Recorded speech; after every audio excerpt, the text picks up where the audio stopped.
Assalamu alaikum wa rahmatullahi wa barakatuh.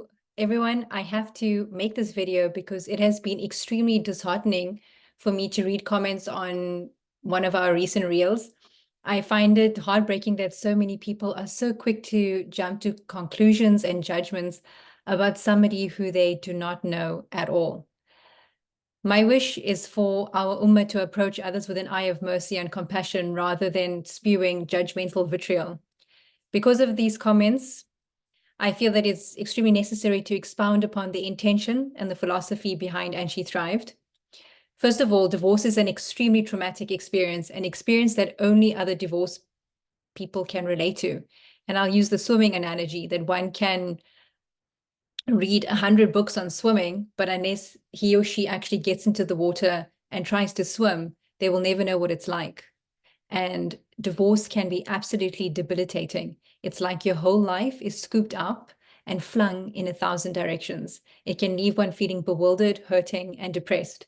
So we aim to make you know, whoever you are experiencing this, that you are seen and we understand, and to reassure you that it will get better.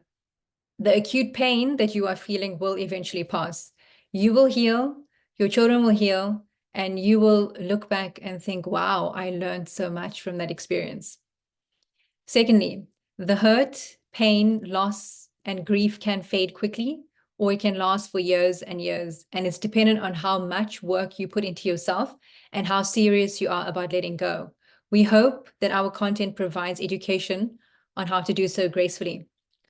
Thirdly, we do not espouse a philosophy that men suck and women are the victims, not at all.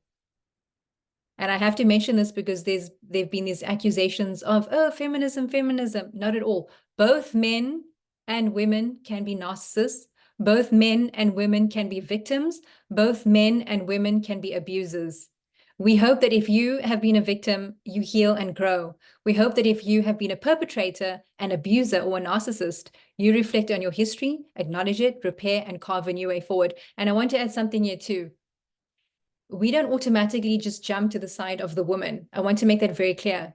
So when a woman says, yes, I want full custody of my child, that makes us feel a little bit uncomfortable, okay? Because we can't judge. We don't know the full picture, because we know many situations where good men have had their children taken away from them, right? And because many of the laws are on the side of the female, it has happened where there are very good men and good fathers who have had their children taken away from them, and there is nothing that they can do about it. And this is a dhulm. This is an oppression to them, to be honest. So as much as possible, we encourage positive co-parenting. The relationship might have failed. You might not be compatible with this person, but that person might be a good parent. And as much as possible, we really aim and hope, we encourage people to try and get both parents involved, honestly, for the sake of the children. It's for the sake of the children. And what we really want to move away from is using children as a weapon, like as a pawn in this whole, like a game of, we're going to get back in so-and-so. And honestly, like the true metal of a man or a woman comes out in a divorce. You really truly see the character of a person. So I need to make that disclaimer. Okay. Another thing is that we also welcome stories and reflections from both men and women. We espouse the view that the two most important relationships you will ever have in this world is the one with yourself and the one with God. Whether you marry, remarry, or remain single, these are the two relationships that are the weightiest. And we hope that through this platform, you are motivated to cultivate these.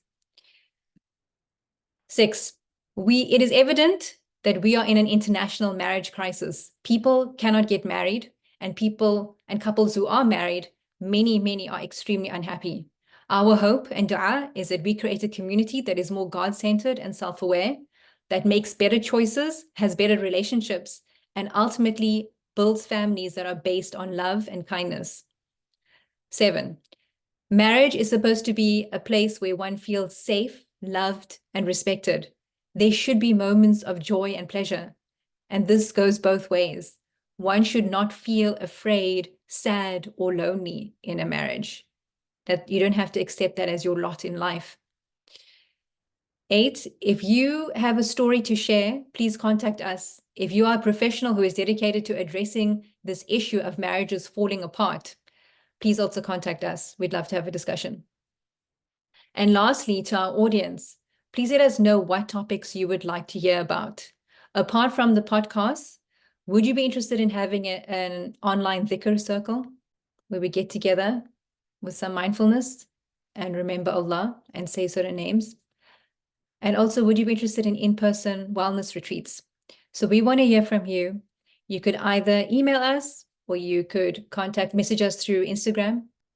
By you telling us what it is that you are interested in, what you want, we are able to create content that is more beneficial and relevant to you all. I wish you well. May Allah bless you all and keep watching. Assalamu alaikum wa rahmatullah.